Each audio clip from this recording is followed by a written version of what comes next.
Okay, we're live. Hi, this is William Ramsey. Welcome to William Ramsey Investigates. On today's show, I have a very special guest. He comes to us from the UK. His name is Azeem Azhar. Last name is spelled Azhar. And he's just published a book in September 2021. Title of the book is The Exponential Age: How Accelerating Technology is Transforming Business, Politics, and Society. Fascinating book. Really enjoyed reading through it. Had a lot of nostalgic things for me, some early technology that he mentions.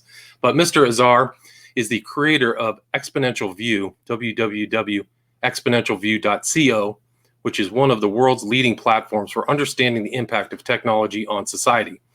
His weekly newsletter is read by 200,000 people from around the world, and his chart-topping podcast has featured guests including Yuval Noah Harari, Tony Blair, and Reid Hoffman.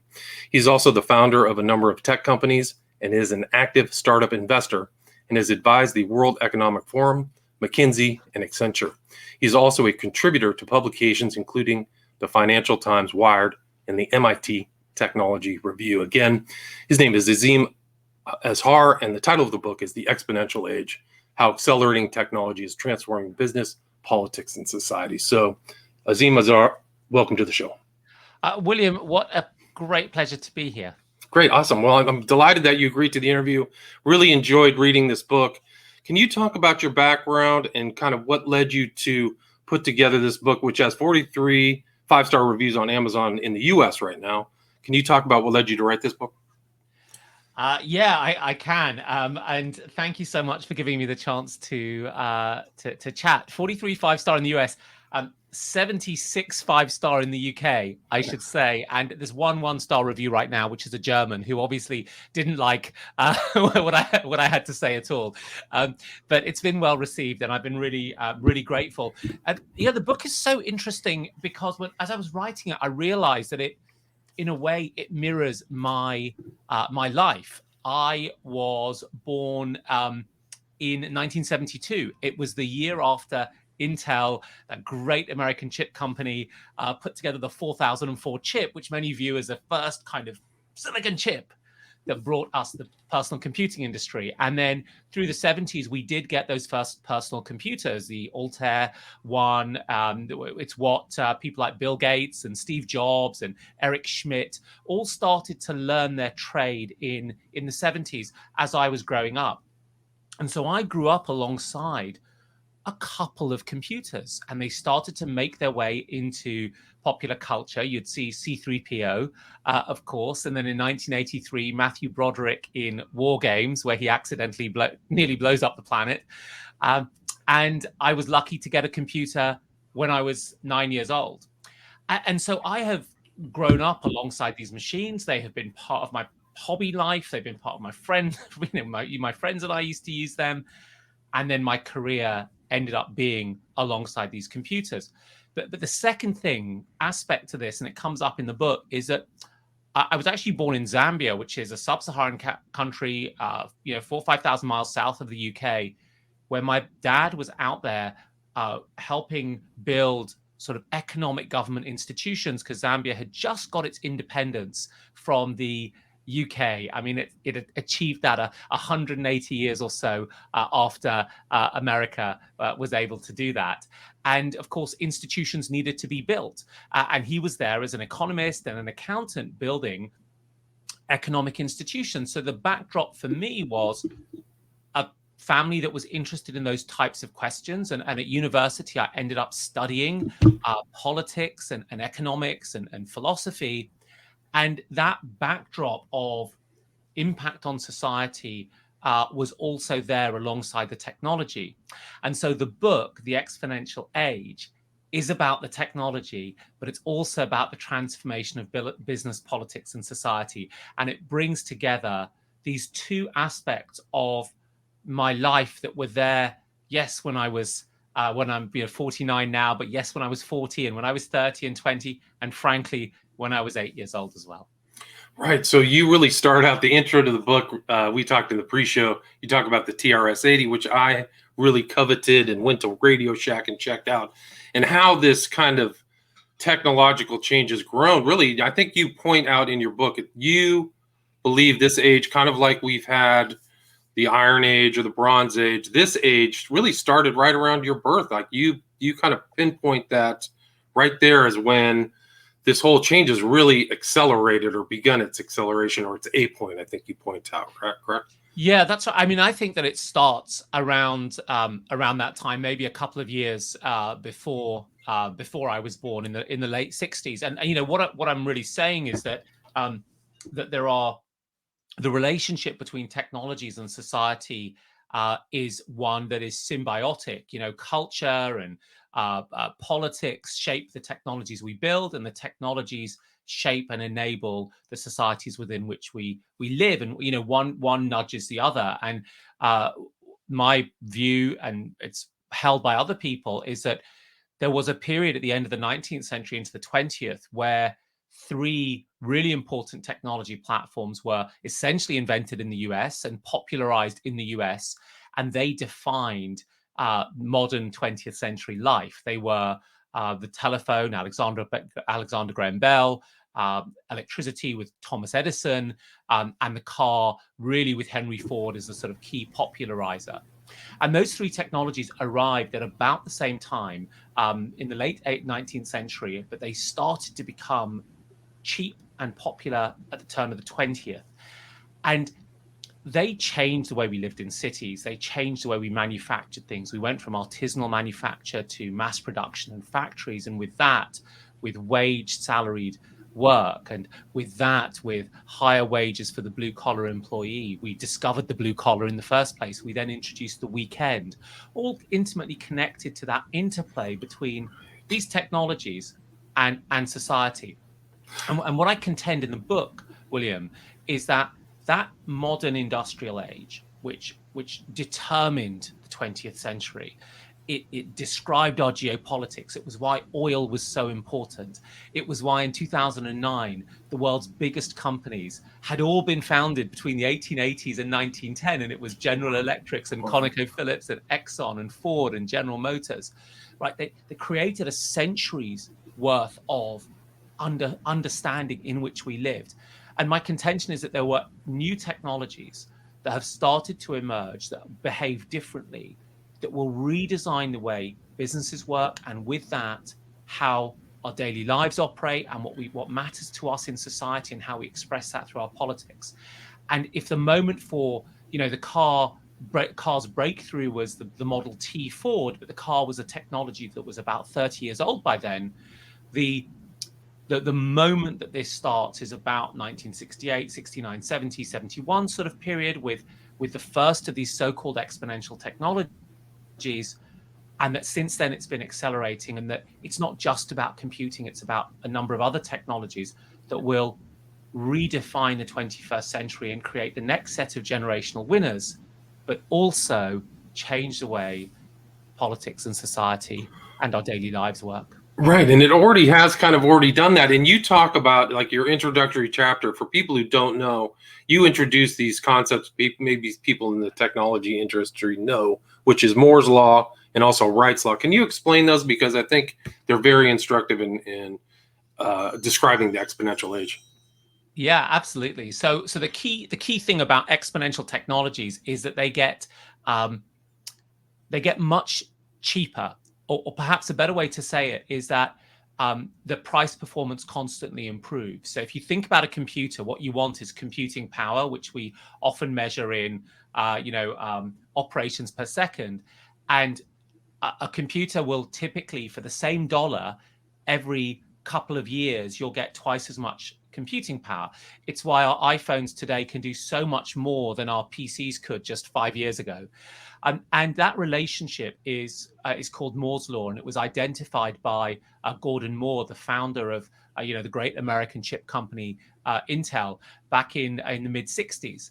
And the thing is, Moore's law, which essentially says, I'll describe it a different way, that the amount of computing you can get for the same dollar increases by about 40 or 45% every year. And that has been true year after year after year. That is like the compounding bank interest that we never get.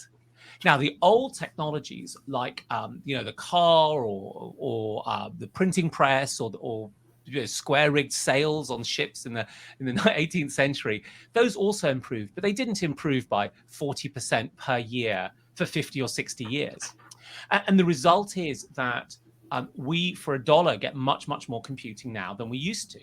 And I think about this one little story that in 1958, IBM bought a bunch of transistors, and transistors are the kind of fundamental unit of computers. If you think of them as individual Lego bricks, if a computer is like a full, Lego set, and in today's money, IBM paid about $1,000 for each one of these 100 or so transistors that they bought, and the entirety of humanity could produce a few thousand transistors a year.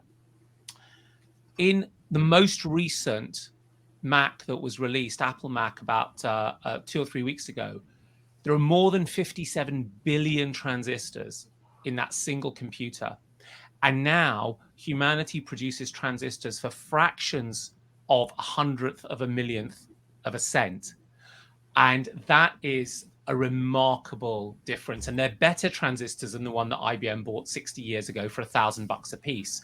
And so that's really what Moore's law tells us. And it tells us that as these things get much cheaper, our economies will use much more of them, which is why when you use your, I don't know if you use Snapchat, William, but when you use a funny filter on Snapchat.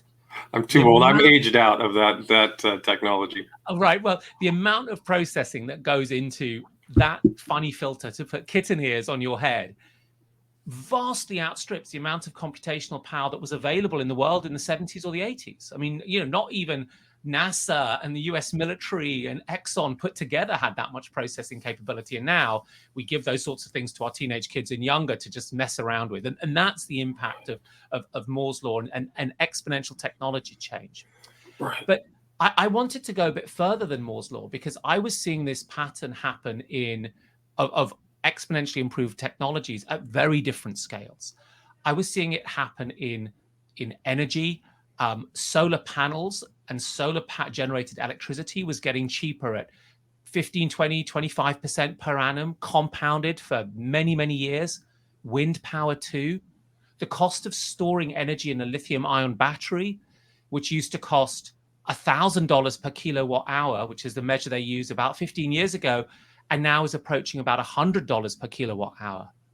It was also true in the really super, lots of supers there, cool industry of biology, of our ability to read the human genome or other animals' genomes and write those genomes, where we had taken the cost of this from about $1 billion in the year 2000 to a few $100s in the year 2020. And these patterns, and the question is, like, why is that happening? Why are these technologies diminishing hugely in price? And when Moore's law is not active in these other industries. And it turns out that it's a beautiful relationship that was figured out by a guy about 90 years ago called Wright's law. And it's simply this. It's that as we build things, the first time we build them, it's kind of shonky. We don't really know what we're doing. We use too much material. We don't have our processes figured out. But the second time we build it, we've got a whole bunch of learning and we'll do it cheaper. And the fourth time, we'll do it cheaper still. And the eighth time, we'll do it even more cheap. And so Wright's law says that as we build things, we learn how to build them better. And with every doubling of production, we will improve our per unit cost by a fixed percentage. So the idea is that if the first widget that you built cost $100, the third widget might cost $85, and the seventh widget might cost $72. And that compounding improvement means that as demand expands, you get better and better at building these things, and they become more, they can become cheaper, but while giving the same effect. And Wright's law is a really, really good predictor of how technologies will get cheaper and how particularly these exponential technologies, which have some other characteristics, have got cheaper and cheaper. And it's why we now sit in a world where in most parts of the world, it's cheaper to generate electricity using solar panels or wind turbines than it is to fire up a coal-fired power station or a gas-fired power station, because coal and gas power stations don't exhibit these Wright law learning effects the way that wind turbines and solar panels are. Right, it's fascinating. So you have these two things: Moore's law, geometric increase in computing power, alongside Wright's law, which is efficiency and accessibility too. So because they're cheaper, more people can get them. So those are the components of this exponential age. And then you also talk about Ray Kurzweil, and he talks about how, and I think you stated that he had that insight that these aren't happening independent of each other, that there's concurrent. Can you talk about that? Yeah, they layer on each other. I mean, what Kurzweil is famous for two things. One, he's famous for this idea of the singularity, which I don't talk about in the book. It's when machines get so clever that we become those machines in a way. Let's talk about that another time. I've long different views to Ray on that. But his other idea is that, why does this happen? And at some point we're going to stop learning how to improve things, right? You've kind of figured out every way you could improve the making of this widget. And Kurzweil's point is that the technologies layer on top of each other. So just as we kind of hit a wall with a particular approach because that we have been milking for years and years, we might come out and we will have something waiting in the wings that will improve the efficiency or the price performance. And it's a good description of what seems to happen, that just as we hit the limits of one approach, another approach comes up. And a really good example is to go back to silicon chips, because the game of silicon chips has been about miniaturizing those core components, those core transistors, to the point where they're really tiny weeny. The first transistors in the chips of the computers you or I made were perhaps measured in the micrometers, so millionths of a meter. The current transistors in chips are measured in nanometers, which is a few times bigger than an atom. And we've been able to do that through a sort of incredible collaboration in the semiconductor industry from the people who make, they make lasers that are so expensive, they cost like $150 million. And we figured out in semiconductors how to keep rooms that are so clean that they're the cleanest places on Earth. I mean, I discovered that semiconductor fabs, which are the factories, change the air in these rooms, and these are big rooms, right? Think warehouse-sized rooms, 600 times an hour. And in an intensive care unit in a hospital, you might change the air 15 times an hour. That's how clean they are. And so the semiconductor industry has really pushed things to certain limits. And there is physics involved. So at 3 nanometers, which is where the most advanced chips are, the effects of quantum physics, that sort of spooky physics where things don't quite behave the way they do at the scale of humanity, starts to play a part. And the electrons that are running across these chips are a bit, I call them quantum drunk. They wander to places they shouldn't be. And so for many years, probably about a decade, scientists were worried that Moore's law was going to peter out, that this thing that had driven all this benefit in the IT industry from all the computers and the smartphones and the home shopping and so on was going to hit a wall, because we just couldn't get these chips any smaller. If we couldn't get them smaller, we couldn't get them faster, and we couldn't get them cheaper. And yet the chips are getting faster. And not only are they getting faster, in the last decade, we made breakthroughs in the field of machine learning, or what is commonly called artificial intelligence. And machine learning systems are just desperate for computation. They want computing power, not just 10 times more than our old applications, but 1,000,000 times more. So then you have this curious thing. It's like, well, Moore's law is kind of running into the limits of physics. And now here's this new application called machine learning that wants 1,000,000 times more computing. How are we going to cross that bridge? And what happened is, I think, a thing that Kurzweil describes would happen, and he described it 20 years earlier. The industry figured out that these AI systems needed a different type of chip. And the chips they used got fast, but were only really fast for AI calculations, not for other calculations. And you didn't need to use this miniaturization strategy that had driven Moore's law for 50 or 60 years.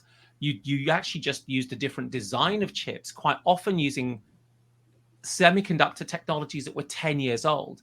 And it turned out, lo and behold, that continued that upward curve of improved amount of computation, exponential improvements for the same cost, but without relying on the factors that had driven Moore's law for 60 years. And I think that that is kind of plays quite well to what Kurzweil had predicted.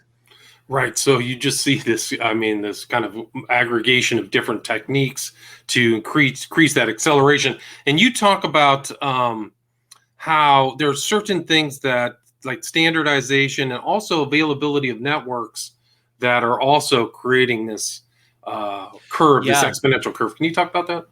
Yeah, thank you. I mean, standardization is really important and underrated, right? Because what standardization does is it means that when I want to build a kind of widget, um, lots of other people can build around that widget.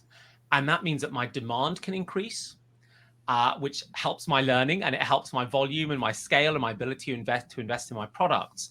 But it also means that I start to shape that widget more appropriately. And so standardization became a really critical part of the IT industry from the 70s and the 80s, where we had common protocols and common operating systems, and increasingly what it means is that your component can access a global market. I mean, if you were to go out and build a battery for you'd start with a AA battery, because every device uses a AA battery, remote controls, cameras, torches. You wouldn't start with some battery that is the shape of a rooster. That would just be weird. It'd be like, where's this going to go? And so standardization has been really important because it allows us to construct these creative combinations across different technologies. One of my favorite examples of this is in satellites. So in about a decade ago, a couple of American researchers, one was at Berkeley University, came up with this idea of a standard for a satellite. They called it a CubeSat. And they said, listen, they should all have the same kind of physical dimensions and size, and they should have the same kind of electrical interface and the same sort of, radio and telemetry systems. And they wrote this standard up. And what happened was that it became so easy for other people to build to this, that our picture of what satellites look like, which for me as a child of the 80s, right, was the space shuttle in all its beauty, pushing out this big, complicated thing the size of a coach or a bus with gold-plated solar panels, has been replaced by these things that weigh like 15 pounds, and they're about the size of half a baseball bat, and they're the ones that are up in space. And that was standardization, which enabled combinations, and it allowed satellite manufacturers to start to use common components that were driven down in price because they were used at scale elsewhere in the tech industry. And that is kind of amazing. And that has been the driver, right, of standardization. Right, and then the second piece is networks, right? Should I chat about? Yeah, networks? please do. Yeah, please talk about that. Okay, so then the other thing is, what are the things that drive demand and drive this learning? So one is, and that is basically access to markets and access to experience. And so the networks of global supply chains and the networks of the internet have allowed people to access markets much more quickly, so they can get to that doubling of scale. And they've also allowed them to learn from experiences really, really broadly. And one of my favorite examples of this is she's probably now 19, but she was 17 when I met her, an Irish student called Laura, who entered a science competition in Dublin that I had been asked to sort of take a look at. So I went over and I met a load of the entrants. But she stood out because she had built a small kind of prototype system that used a type of machine learning to look at cervical smear scans, so the kind of scans, tests that women get to check if they've got cervical cancer or not. And her system used an algorithm, a machine vision algorithm, to predict whether the smear was normal or abnormal. And in her sort of laboratory tests, she was able to do this more accurately than a typical doctor. Now, there are a few things that made this fascinating, right? The first is that was Laura's first programming project. She just did it, right? She just said, I'm going to do this. Right. The second thing is she's not in Stanford or MIT. She's in a high school outside one of the smaller towns in Ireland. And the technique she used was probably only 3 or 4 years old. And in the old days, when you and I were kids, things that were discovered in labs didn't make it to the mainstream for 2 decades. And now, because of the internet and preprints of academic research, she had access to them. And she taught herself on YouTube videos. She could access the code from GitHub. And she was able to access this really, really breakthrough technique in her first programming task and produce something that, you know, in that sort of lab test could do better than a human. And that is the power of networks in terms of how they are catalytic accelerants of our ability to learn. And it's the learning that drives the exponential age.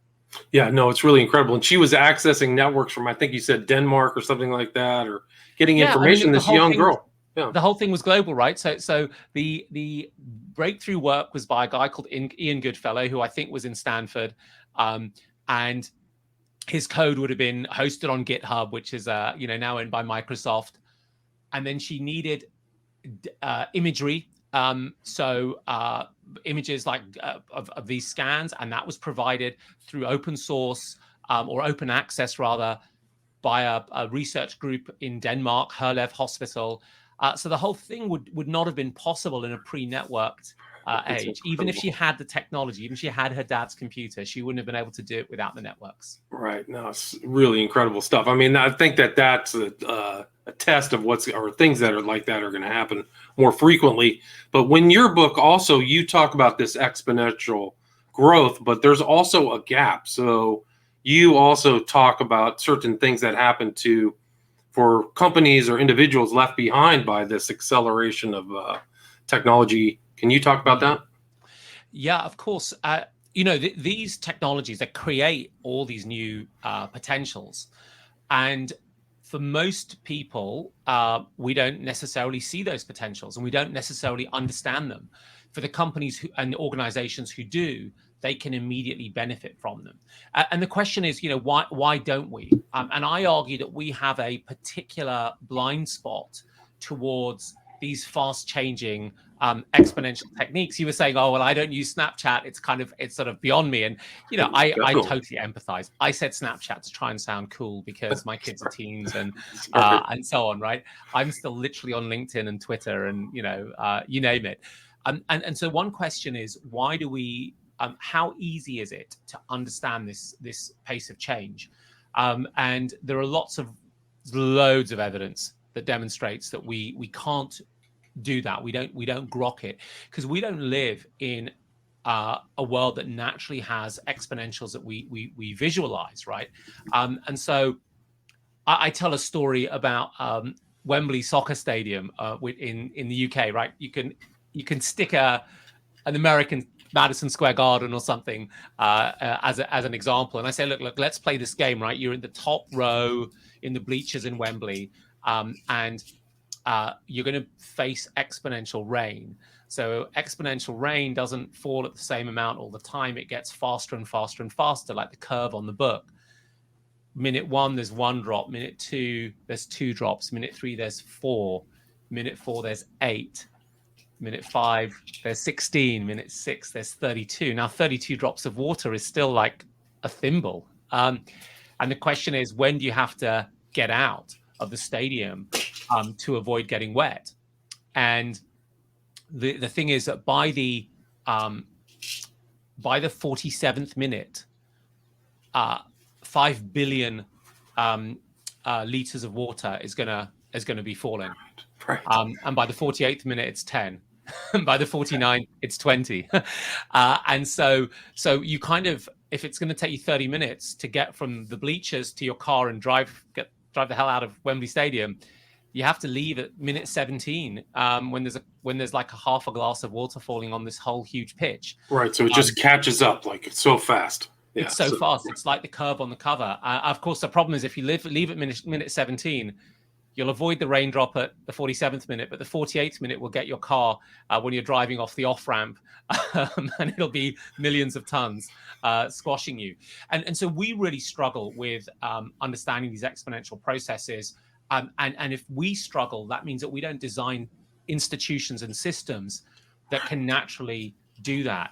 And the thing is that institutions and systems are really, really important because they're what makes complex modern life manageable, right? You know that a red light on the street means stop driving until it goes green.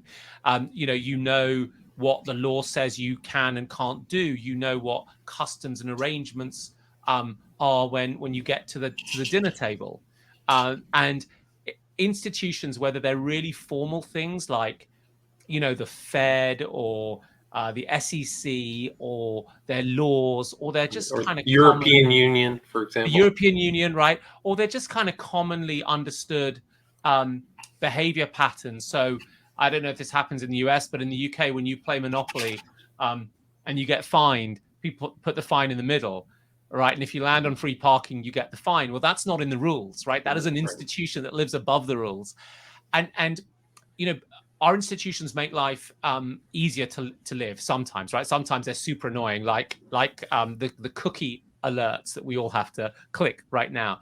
But sometimes they're really helpful. And at the moment of this exponential change, those institutions get left behind. And it is that gap that I call the exponential gap, that is the way I analyze so much of the friction that we see whenever technology seems to meet the rest of the world, whether it's the competitive strength and skill of Amazon or Apple, whether it's what's happening to workers who are working for DoorDash or Uber, whether it's the amount of cyber attacks that are going on, or of course in the US, what's happened to political discourse on social media, where the technology has enabled something, and our ability to say, well, what are the norms and the behavioral patterns that we should have to make this work for us, have been left behind. Right. I mean, one of the things that made me laugh out loud is your example from the European Union. They put something up on December 2020 describing Netscape Communicator as a modern email software package and had been defunct since 1997. So you want to talk about a lag in understanding of an institution to technology. I mean, there's so much happening right now with this, with in the U.S. with technology, and it's just incredible how fast it's really changing. One of the things you talk about is kind of like the culture and how it affects society. I mean, you use examples, you talk about some of these things that have happened. Can you talk kind of more about how this, in a very general sense, my question is how this exponential change is affecting politics and society? Yeah, I mean, it's a really hard question because it is what I wanted to do, William, was get beyond the barracking and friction that has emerged across this debate, and not just in the US, right, in the UK and in other places, and try to explain what goes on at these periods of distinct technology change. I think this is a period of distinct technology change, and I identify three different things that happen. So the first one really is that when these technologies emerge, the companies that produce them end up being rule makers. So we have a whole set of rules. We like our rules to be created by our elected officials and enforced by our independent judges. But in fact, what ends up happening is that the technology companies, and I don't just mean the big five, end up determining what the rules are. A simple example is just the way in which websites are now put together in order to be found on Google constrains the way people can design websites, right? Google has effectively said this is the only way to do it. And there's not much difference between them insisting on that and my knowing that if I park on the left-hand side of my road on a Tuesday, I will get a ticket. It's like, there's not that much of a difference, right? And, lawyers use this Latin phrase, de facto versus de jure, like it's a de facto law. So the first thing that happens is that there are these private rule makers, and they have a lot of power. And too much power, is always kind of problematic. The second is that there becomes the encroachment of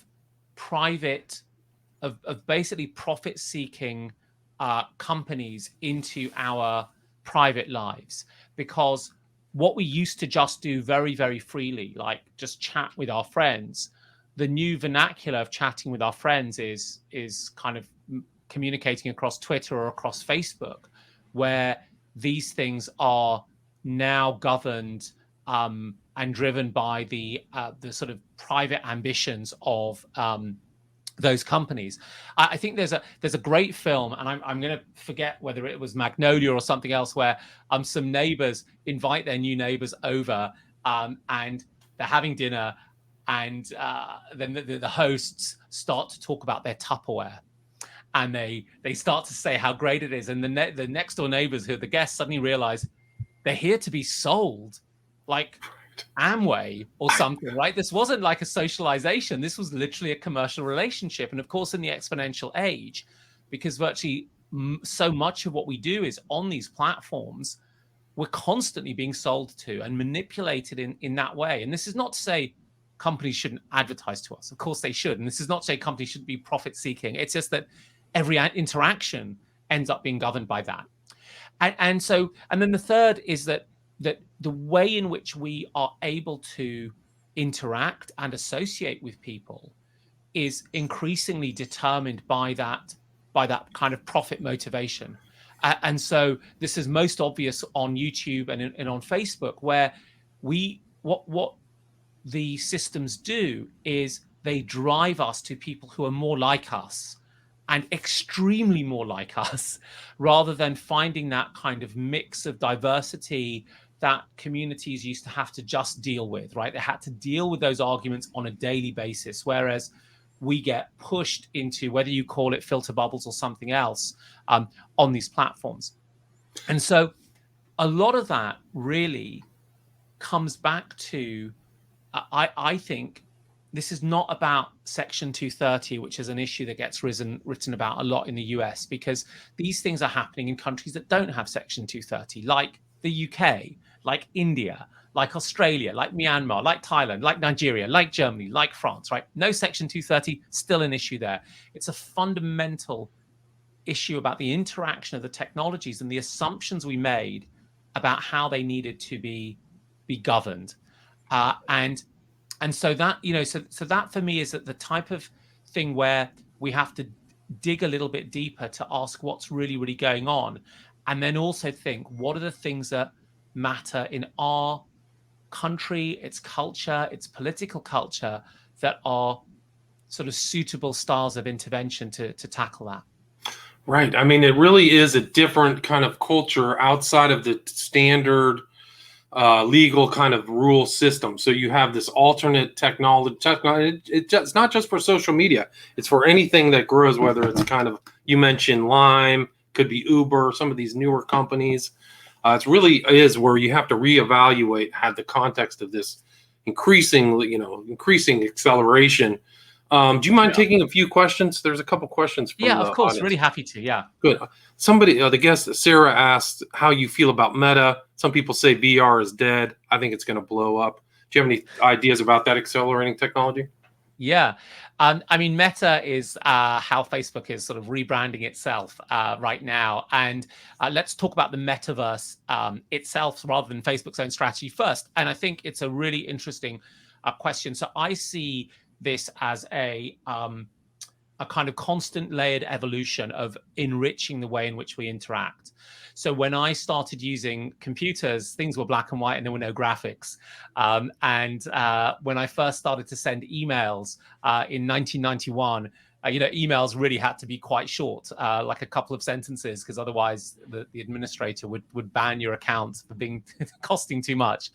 And now we have added all sorts of things like instant messaging on WhatsApp with type ahead notifications and video calls and group video calls and high def cameras and spatial audio. And so I see this as an extension of those technologies, which will connect back to our presence in the everyday. And this connects a little bit to that idea of standardization and combination. Because 15 years ago, there was a VR world called Second Life. And Second Life was completely separate and distinct to your first life. And you kind of took on a different persona.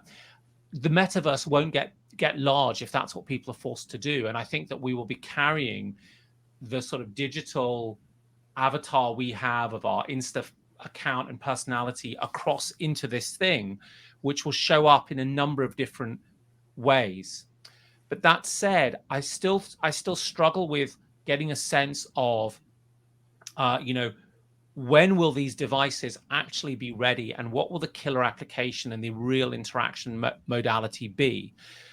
Because I ran a VR group a few years ago, and I have like the latest Oculus, and it's really great for actually for certain things. When I injured my leg, I used the Oculus for VR boxing to keep myself fit for 6 weeks until my leg got better, my knee got better.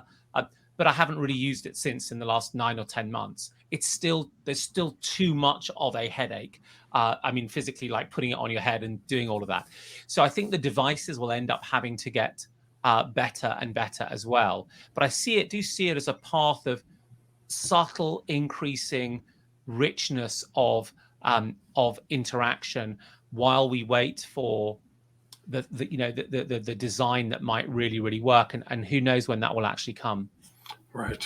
Yeah. Good answer. And another question from Lee. He asked how the NFT market and crypto data processing will affect the exponential age. Do you have any thoughts on that? Yeah. Well, I love observing what's happened in crypto and NFT, because they are evidence to the point that things are getting faster and faster, and that markets can create and resources can pour into them, and innovation can happen really, really rapidly.